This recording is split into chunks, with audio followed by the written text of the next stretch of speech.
Gusto mo ng Kanto-style pares pero nasa full air-conditioned resto ka?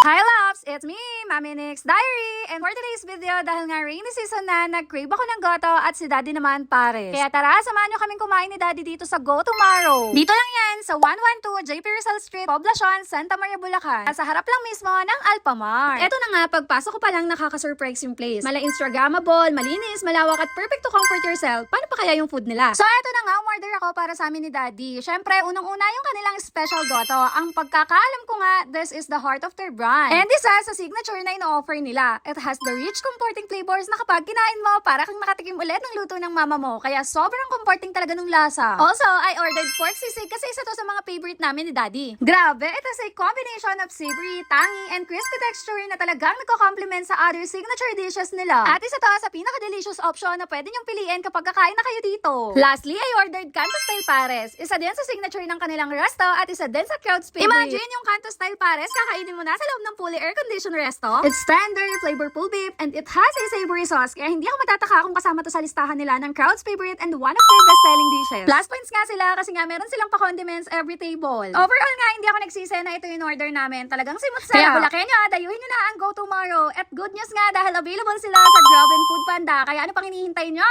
Tara, kain tayo! So, ayun lang. Salamat!